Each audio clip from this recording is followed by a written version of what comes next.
Саламатсыздар. Бүгін біз асинхронды қозғалтқыштың реверссіз қосылсын лабораториялық стендте қосуды қарастыратын боламыз.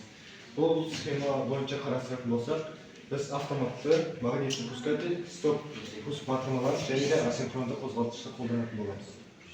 Автоматтан питание алып, магнит пускательге жібереміз. Яғни L1-ді L1-ге, L2-ні L2-ге, L3-ті L3. Елге питание келгенде оны асинхронды қозғалтқышқа жіберетін боламыз.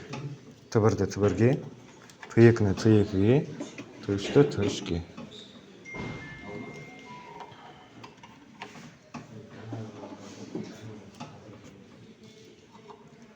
Біз асинхронды қозғалтқышты high voltage схемасы қолданатын боламыз. Бұл жерде T4 T7-ге, T5 T8-ге, T6 T9-ға жалғанады. Содан кейін T1 T2 T3 линияға барып жалғанады.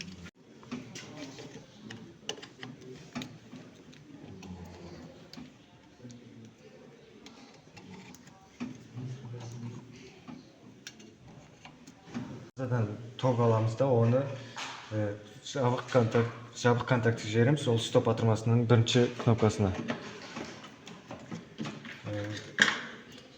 Екінші өткен кнопкасын ол контактіні пуск батырмасының бірінші контактісіне жалғаймыз. Ол перемешка болып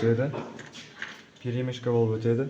Шыққан контактісі, ол төртінші контакті, 14-ші батырмаға контактіге барып жалғанады.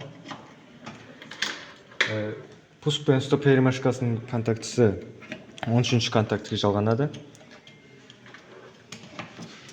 14-ші контактіге A1 контактісі қосылады. Қосылған контактіден ол кез келген фазаға барып өтеді. Схема бойынша асинхронды қозғалтқыш реверссіз қосылысын аяқтадық. Енді қосып өшіріп тексеріп көрейік.